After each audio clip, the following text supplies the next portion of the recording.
Welcome to Jayanti's kitchen. ನಾನಿವತ್ತು apricot ಫ್ರೂಟಿಂದ milkshake ಮಾಡ್ತಾಯಿದ್ದೀನಿ. ಹೇಗೆ ಮಾಡೋದು ಅಂತ ನೋಡೋಣ. ನಾನು 3 ಆಪ್ರಿಕಾಟ್ ಫ್ರೂಟ್ ತೊಗೊಂಡಿದ್ದೀನಿ. ಒಂದು ಮಿಕ್ಸಿ ಜಾರ್ ತೊಗೊಂಡು ಇದನ್ನು ಇದನ್ನು ಈ ರೀತಿ ಕಟ್ ಮಾಡಿ, ಒಳಗಡೆ ಬೀಜ ಇರುತ್ತೆ ಅದನ್ನು ತೆಗೆದು ಸಣ್ಣಗೆ ಕಟ್ ಮಾಡಿ ಈ ರೀತಿ ಕಟ್ ಮಾಡಿಕೊಂಡು ಮಿಕ್ಸಿ ಜಾರ್ಗೆ ಸೇರಿಸ್ಕೊಳ್ಳೋಣ.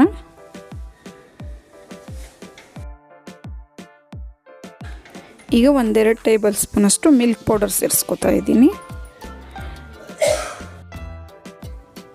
ಈಗ ಒಂದು 4 ಟೇಬಲ್ ಸ್ಪೂನಷ್ಟು ಸಕ್ಕರೆ ಸೇರಿಸ್ಕೊತಾ ಇದ್ದೀನಿ. ಈಗ ಇದೆಲ್ಲ ಸೇರಿಸ್ಕೊಂಡಾಗಿದೆ. ಇದಕ್ಕೆ ಒಂದು ಲೋಟದಷ್ಟು ನೀರು ಸೇರಿಸ್ಕೊಂಡು ಇದನ್ನು ರುಬ್ಕೊಂಬರೋಣ. ಈಗ ಇದು ರುಬ್ಕೊಂಡಾಗಿದೆ.